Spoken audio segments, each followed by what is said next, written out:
Hoge and Jahns. What's up? Welcome in from Lumen Field. That's where I am in very snowy Seattle. A lot of unexpected things, Johnsy, from the snowstorm that hit the Pacific Northwest to the more warmer weather you have back home. I'm in my dining room. Yeah, and then pretty much everything happened in this game. Unexpected is probably the best way to put it here today. But what's going on? I'm fine. How are you? You're in the cold? Yeah, you got the snow behind you. You got to go out in that in 10, 15 minutes. I'm going to bed. Yeah, so if you're watching on YouTube, you can see the stadium behind me, the field, and there's still snow down there. And I have to say, Johns, I actually could not get to the stadium this morning because Seattle is, I got here, but I had a car and I could not drive it. I could not get it out of the hilly driveway. You know, Seattle's very hilly. I know that. And I think they only have 12 snowplows in the entire city. So they're not really prepared for this stuff. So I had to call the old Uber and get here that way, which is fine. I normally do that anyway. I was going to say, I'm semi-disappointed in you because you are Chicagoan. Yeah. The snow should not bother your driving whatsoever, but I'll give you credit because I know how steep those hills can be. Well, look, if I had my truck like I do at home, we could have gotten to the stadium, but I was dealing with a rental car that did not have all-wheel drive, a much different situation. Okay. I'll let you pass. Nick Foles, though, all-wheel drive all the time. Yay. Okay, go on. I guess. I don't know. You know, it's one of those games where you have like column mostly written. Here you go again. Kind of another ugly game. Matt Nagy Bears. Then all of a sudden they win the game. What? Yeah. It was one of those, oh crap, this is a kind of a crazy, amazing football game, but it's still against two crap teams, right? Or featuring two crap teams. Yeah. It is what it is. They have every right to feel good about it, to celebrate it. I don't know how good you want to feel about it during this season, but of course, in that locker room, they should celebrate it. I'm all for that. I'm not one of those people be like, oh, you know, like what are they doing? They're 5-10. No, you win a football game, dance if you want, turn on Club Dub if you want. That's fine by me. But in the grand scheme of things, I don't think it changes anything.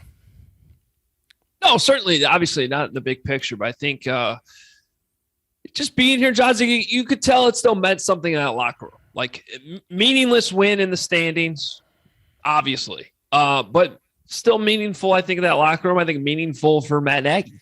Meaningful for Nick Foles, who's just been basically banished from being able to play football this year. He hates that he has been labeled as a third stringer. That's one thing I picked up over. Yeah. Like I'm halfway across the country, more than that. And he brought up third stringer multiple times without being called a third stringer, I believe, by you guys, because he hates being called a third stringer. Well, yeah, he's a guy. He has a Super Bowl MVP. He doesn't want to be a third stringer, but that only goes as far as possible. You know, look at the quarterback attrition around the league. He could have been playing in City today in a game that mattered a lot more. A lot of teams need quarterbacks right now, and he was still here, and that's because he's picky about places he wanted to go. And so he may hate the label third stringer, but he's also kind of accepted it, I think, to a certain standpoint.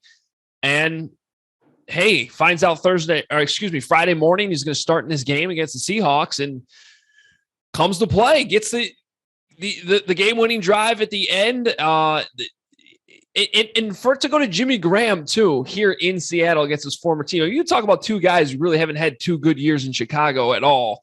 And they come through and they make a play like that. I mean, that kind of stuff matters to them as players individually. Bruce Irvin had the pressure at the end. I think he got penalized for the celebration.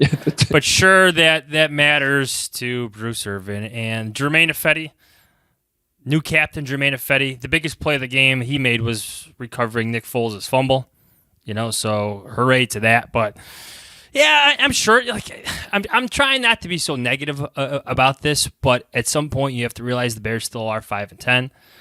The Seahawks basically gave them this game too. They missed the field goal. At least that's some of the perception I had. Like Nick Foles scrambles and throws it down the field when there's 5 hitches. Let's not forget that 4th down. And like the Seahawks gave them the extra opportunity. Of course, they They took advantage of it, and they should celebrate taking advantage of it. The Jimmy Graham, that Damiere Byrd touchdown catch was phenomenal. One of the best catches I've ever seen. Again, celebrate it all, but you're still 5-10.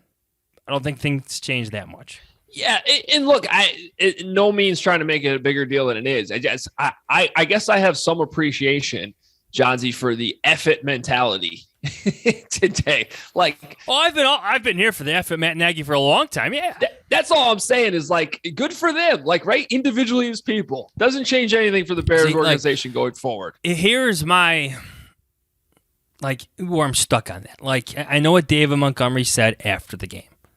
Right, he emptied his cup. He listened to Matt Nagy, bought into Matt Nagy's messaging or speech that he had Saturday night. But you know what? If Chris Tabor's calling this game, David Montgomery's still going to play hard, is he not? Oh, sure. That's just who he is. Chris Tabor's calling this game or coaching this game. Roquan Smith is still going to chase down Tyler Lockett to stop him short on a third down, is he not? Like, that happened today. Like, 15-yard gain on 3rd and 16. Like, I saw that. Like, those guys are always going to play hard, are they not?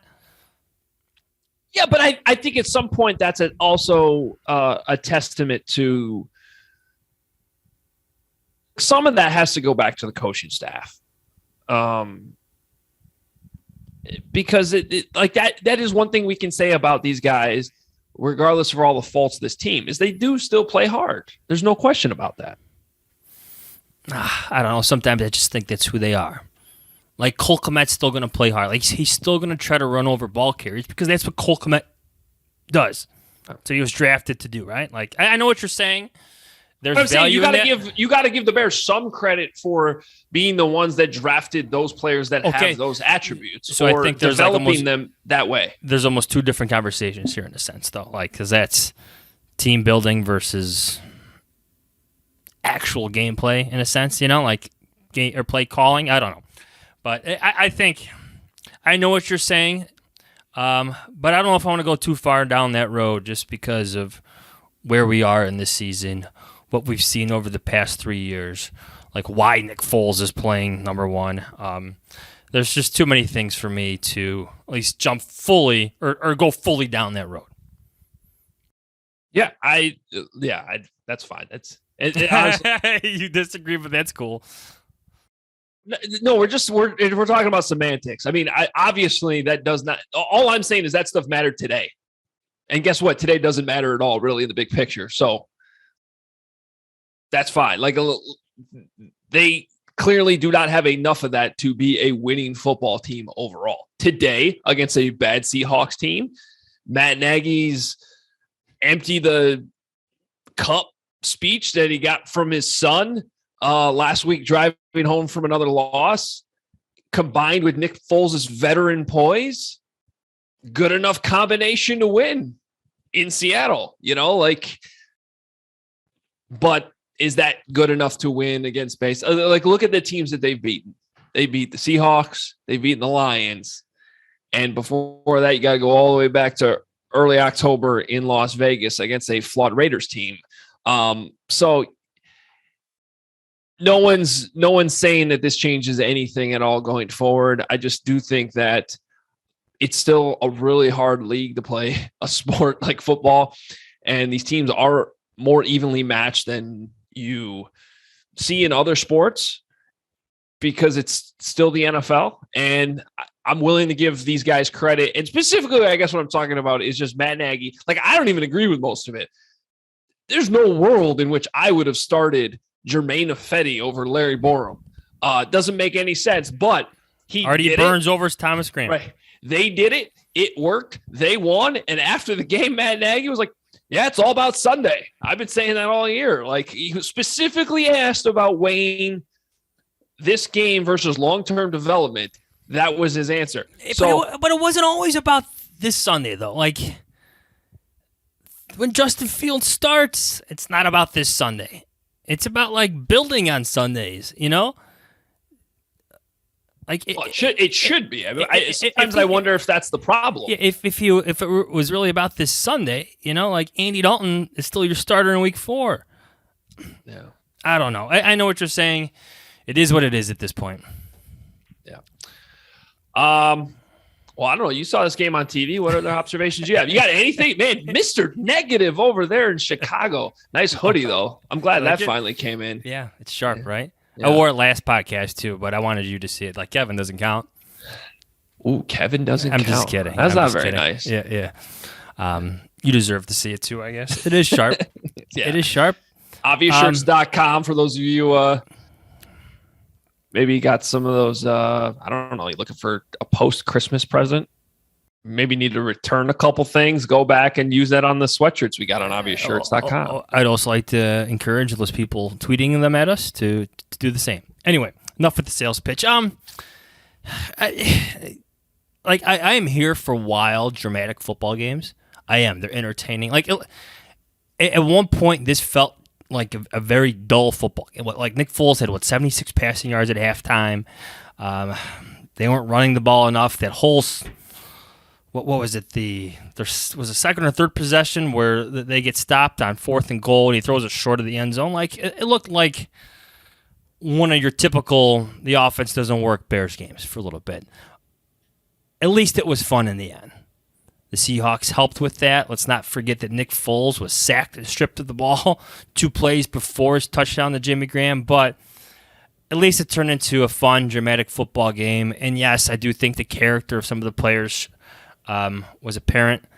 David Montgomery, Cole Kmet, Daz Newsome, Khalil Herbert with a touchdown run. Like, some of these players make Ryan Pace's case for staying look very good. I'm not saying they got to do it, but if that's an argument, you got more backing today. But at least it wasn't an awful football game. Maybe 2 bad teams, but it was entertaining. It seemed like that way for a while. But the fourth quarter was fun. Some football games are just this way. Yeah, exactly. So we're usually recording this podcast early in the morning after we're trying to get the kids to school and wherever they need to be, and life is crazy, as it is for everybody in the morning, and a lot of times breakfast gets sacrificed. That's where Magic Spoon comes in, because it's so easy to get a quick, yummy, healthy breakfast with Magic Spoon.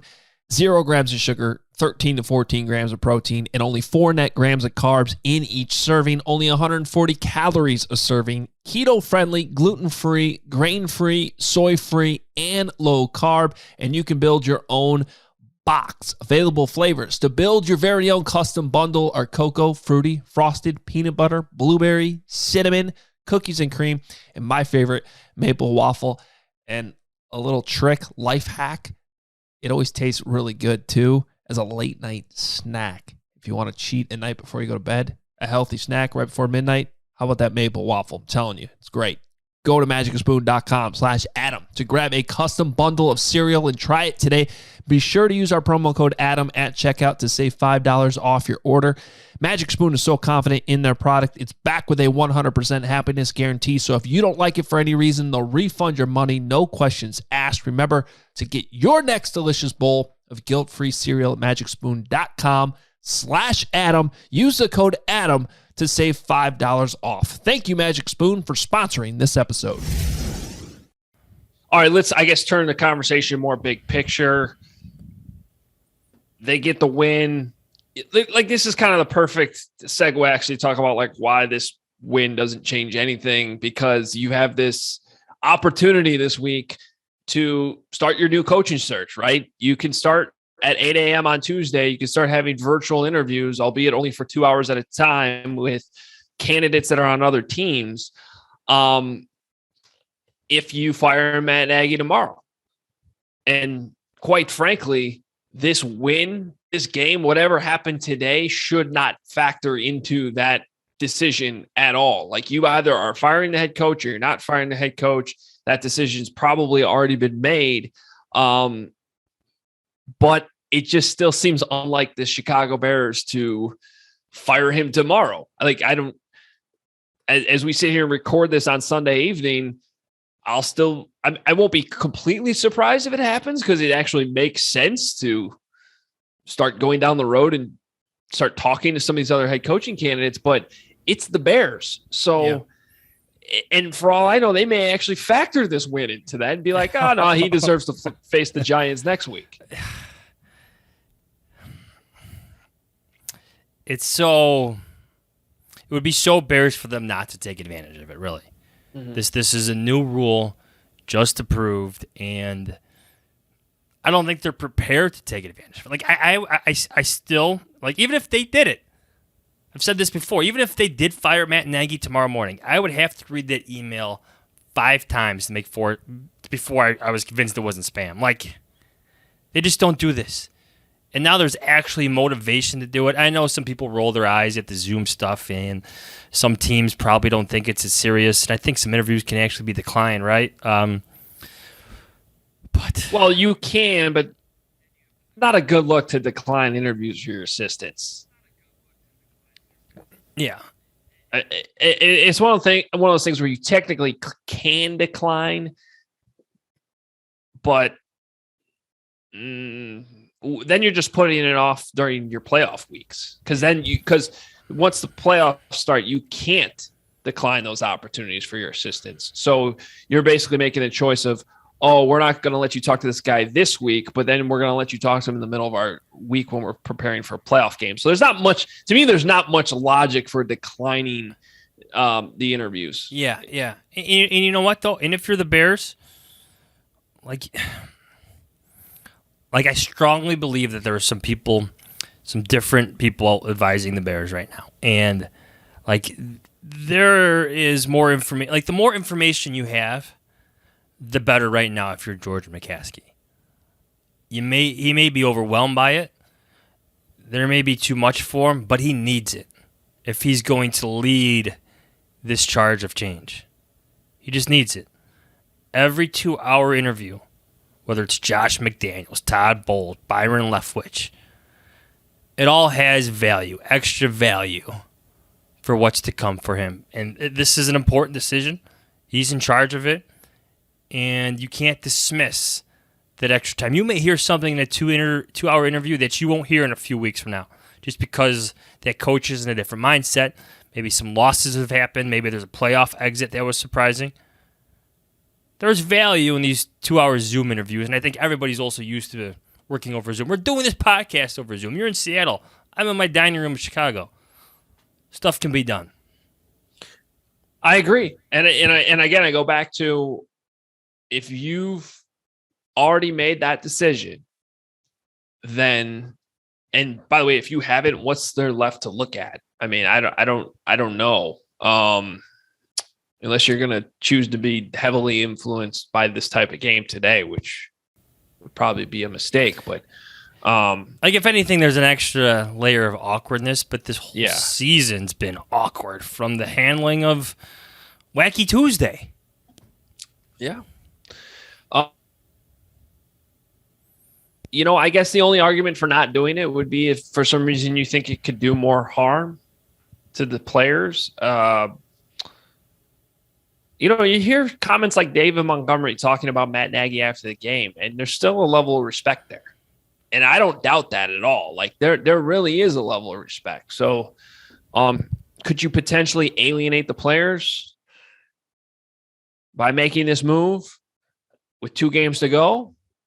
Maybe that's something they're weighing. I don't know. I'm trying to talk my way. I'm just trying to talk through it, because I do think that there is some of that. But getting back to what you were saying earlier, these are guys that are going to play hard regardless. And if Chris Tabor's coaching the game against the Giants next Sunday, they're still going to go out there and play hard. You're laying out things that should be discussed or have been discussed already, right? Like, win or lose, like the Bears should know what's ahead of them.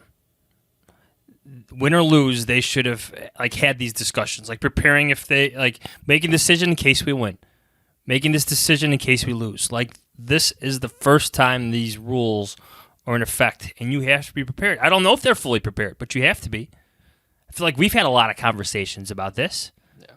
We only do this for 2.5 hours during the week during our podcast. I mean, that's like one meeting. What's one morning meeting? Not a big meeting guy, but that's what should be happening. But you don't think anything's going to happen tomorrow? I'd be shocked again. Yeah, same. I have to see it in the email. Yeah. I'd be surprised. I'll be prepared, just because it's the first time we've dealt with an actual rule like this that could influence the decision. But yeah, I don't know. It just doesn't seem like it will. And I have this weird feeling that the fact they won today has something to do with that. And that's if that's really the case, then that's all part of the problem, right, with this organization. I do have questions though, like who's running the show though if you start doing these interviews. That part of it's very confusing. I do think that you have to come out and provide some clarity for who would be doing these interviews in these next couple of weeks. So, well, that's part of the thing. Like right now, it belongs to Ryan Pace, the decision to fire Matt Nagy. So, are you saying Ryan Pace I don't think is in he's going charge? to do that. I just don't feel like he's going to do that. It's, especially coming off this win. So, to me, it all adds up to a team that's probably going to wait until that game after they play the Vikings. Yeah. We've been here before. 2 more weeks, my friend. Yes. Hey, the Bears are 6-point favorites against the Giants. Wow. Mike Glennon, revenge game part 2. Yeah. Who's going to be playing quarterback for the Bears? It's going to be Nick Foles. I think that's my, You know what? It honestly shouldn't matter. Like, all 3 of them should beat the Giants. Yeah, probably. The Bears, for the first time in our lives, the Bears have some depth at quarterback. And by the way, they still all rank in 29. Yeah, 30. yeah. Well, there's still that upside of Fields, but at this point, with all the injuries, I'm almost siding with protecting him. You always hear the argument protect him from himself. Maybe just protect him from this offense for a little bit. But again, whose call is that? Ryan Pace's, George McCaskey's. Yeah, I don't know. Fields is healthy. Go let him get some confidence. That's meddling. That's meddling. Oh, there's meddling. Yes. There's meddling. Lots of meddling on this podcast, and that's okay. Bears won. I'm surprised. That was a sweet catch by Damiere Byrd, by the way. It's one of the best ones I've seen. I mean, I'm the one railing against these wide receivers all season. In my eye, it was a great play. You just wonder, where's it been? It's a great play, and Jimmy Graham goes up and makes the catch. Nick Foles is balling out. Good for them. They're good guys, right? I mean, there's no problem with that. And so there's still a level of feeling good about their individual success when it happens. So at least the Bears got that going for them. And maybe they'll be able to win 2 games in a row. Wouldn't that be something? Yeah. Well, then you could start changing the conversation about Matt Nagy's future, right? No. Okay. I don't mean to be so negative the day after Christmas, but I'm just trying to keep the proper perspective of what this is. It should be celebrated tonight. Yep. But there should still be more serious conversations held by team management on that plane ride home. Plenty of time there. And when they get in. Yeah. All right. Well, that's going to do it for us. We'll be back on Tuesday. And actually, we got to figure that out because I still got to get home. But we'll be back to a normal schedule this week and get you your podcast. Thanks for filling in for me on Thursday. Fishman, appreciate it. We'll have your voicemails coming up this week on Tuesday. Game against the Giants. Mike Glennon revenge game. All the Bears quarterbacks just meet in this one hodgepodge at Soldier Field. Get excited. Circle of life. It's every week at this point. All right. Follow us on Twitter at Adam Hoge, at Adam Jahns. You can read me at NBCSportsChicago.com. My column from Seattle is up there right now. Johnsy, all their coverage on theathletic.com/Hoge and Jahns. Get these shirts, the sweatshirt, the hats around. I need a winter hat going out here right now. I should have packed that. Good luck getting back to the hotel or wherever you're staying. Well, we're good. I think they've hopefully after 14 hours can plow some streets here. I hate this. They had 3 inches of snow. It's not like it dumped a foot and a half. That's the Chicago I'm talking about. Oh, it is. But I also get it. They're not used to it. There's a ton of hills. There's not a lot of snow plows. It creates a mess. It's better than when Atlanta canceled school and the whole city because it got to 33 degrees and it was raining still.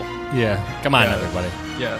But, all right. We'll talk to you later in the week. And then, I don't know. We'll be here for you. Get back to your misery tomorrow, I guess. See ya. No, we're going to finish out the rest of this week, Adam.